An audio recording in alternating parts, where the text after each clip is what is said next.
All right, guys, what's going on? Welcome in. So I wanted to wait until 7 o'clock to film this video. Why? Because it really seemed like every hour we were getting another name or two thrown into the pot of potential New York Jets general managers and head coaches.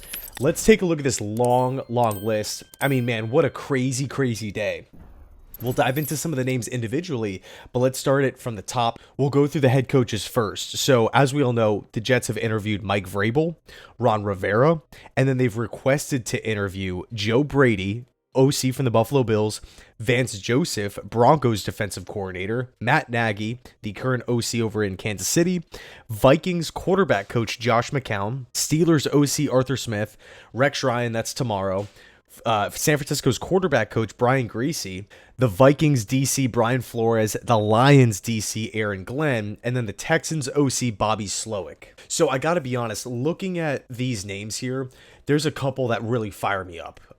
Man, there are some that I would be totally thrilled with, right? Mike Vrabel, that's a given.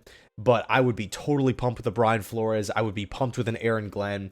I think there's some interesting names on this list for sure. I like how the Jets, what they're doing is, in my opinion, is really smart, right? They're approaching this search with an open mind. They're casting a wide net. I love that, right? If you notice, there's offensive guys, there's defensive guys, there's older guys, there's younger guys, there's guys with NFL head coaching experience, and then there's new guys. They're casting a wide net. They're not coming in with preconceived notions, tunnel vision, in the back of their mind, knowing, okay, you know what, we're not going to hire this person, but yet we're going to sit down and waste everyone's time.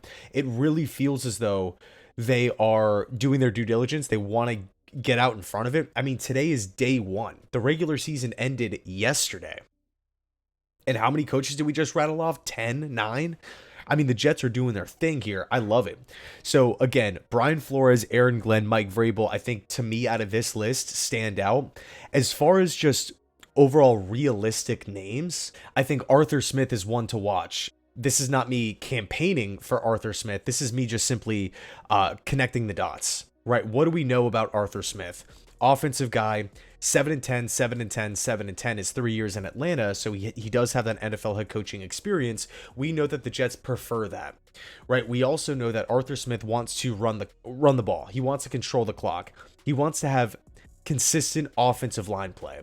And right now, we take a look at the Jets' offensive roster. Stacked running back room, 4 out of the 5 offensive linemen figured out for 2025.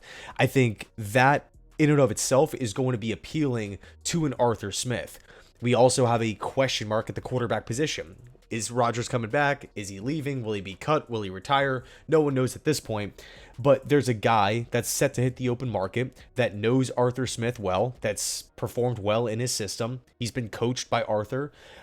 He's on a current 1-year contract. It's Justin Fields. Could the Jets turn around this offseason, bring in Arthur Smith as head coach because of the current personnel on the roster, because of Arthur Smith's resume, and then go out and sign a Justin Fields as like a 1-year, 2-year stopgap? I could definitely see that happening. And another reason why I bring up Arthur Smith is because not only do some of the Jets brass that, the higher ups within the organization like Arthur Smith, because this is not going to be the first time that the two parties have talked, but we've also seen multiple reporters hint at this, right? Out of all these names that we've talked about, all these names that the Jets are set to interview, Slowik, Brady, Vance Joseph, the one name that continues to pop up in, again, multiple reporters is Arthur Smith. Just dropping the seeds like, hey, keep an eye on this one. Arthur Smith's going to be a name to watch here in this Jets head coaching search. So, again, I could see it happening for better or for worse. I know not a lot of people are on board with that. And again, I think there's multiple people on this list that I would rather have ahead of Arthur, but just living in this objective, realistic world, I could see it being, becoming a reality. I think Matt Nagy is also another interesting choice, right? Someone who actually won a lot of games with the Chicago Bears, 12 wins year one. We all know what happened with the double doink in the playoffs against the Eagles. They hit that field goal. What happens, right? 8-8 year 2, 8-8 year 3. It all falls apart in year 4. It's pretty safe to say if Matt Nagy gets the Jets head coaching job, Justin Fields will probably not become a Jet for obvious reasons. But again, Nagy, offensive guy, comes over from the Chiefs. Look, if the Jets want to go after a Mike Borgonzi, he gets the gig. Could he bring fellow Chief Matt Nagy over? you're never going to hire the perfect candidate. But I think, again, just me throwing my biases out the window, my opinions out the window, just looking at the straight facts, they're realistic names that we have to keep our eyes on. Now, we also have to talk about some of the names that I just feel like don't make sense at all. One of which is Texans OC Bobby Slowik. I just, I'm looking at Houston this season, the regression on offense. CJ Stroud's confidence is just, to me, it's like all over the place. I mean, Stroud's mechanics have fallen apart, and it just feels as though the Texans offense, specifically Bobby Slowik, his head is spinning on Sundays. It's not what it once was, going back, a full season where the Texans were just a flat out machine. I just don't know, so that's one thing, right? I have questions about just his overall offensive tendencies. There's been massive issues with play calling as well. I was talking to a Texans fan the other day. He said that the play calling is very stubborn with Bobby Slowik. There's really not much adjustment throughout the course of the game. Like, he has his plan, he's just going to stick to it no matter what. So you have that question mark, but also, how does he handle adversity? Is he a leader of men? Can he turn around a weird situation in New York right now, right? These are all fair questions that I'm sure he's going to be asked when he gets interviewed. Another name that I'm just a little weary on is Ron Rivera here. Someone who, don't get me wrong, I respect what he did in Carolina. Maybe it's recency bias, I'm not sure, but just that tenure in Washington, so many losses, so many draft picks not working out. It just felt like there just wasn't a lot of depth. There wasn't really a plan in place. It just kind of had that feeling of, you know what, this is just not going to work out. It's just a matter of time before Washington goes in a different direction. But moving on to the general manager list here, we have Mike Borgonzi from the Chiefs, Ray Farmer from the Rams, Alec Halaby from the Eagles, Thomas Dimitroff, Ryan Grigson of the Vikings, Mike Greenberg from the Bucks, Jon Robinson, Jim Nagy, Louis Riddick, and this was actually the one that came in late. It was Trey Brown from the Cincinnati Bengals. And I think, right, just looking at this, GM is always tougher to gauge than head coach, because unless they are a former GM, you don't really have much to go off of. If we think back, Joe Douglas was like the hot commodity, right? He was like one of the, I believe at the time he was considered a top 3 GM candidate for any team out there. We all know what unfolded, right? How it all went down. Believe it or not, Joe Douglas was actually the highest paid general manager in the sport.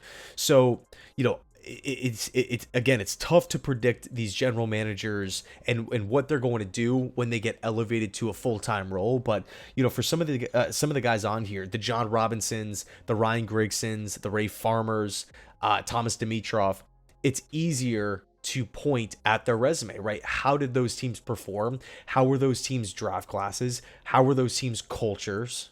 There's a lot of important questions that we have to ask here. What was the overall trajectory, right? Did they start off hot and then fall apart?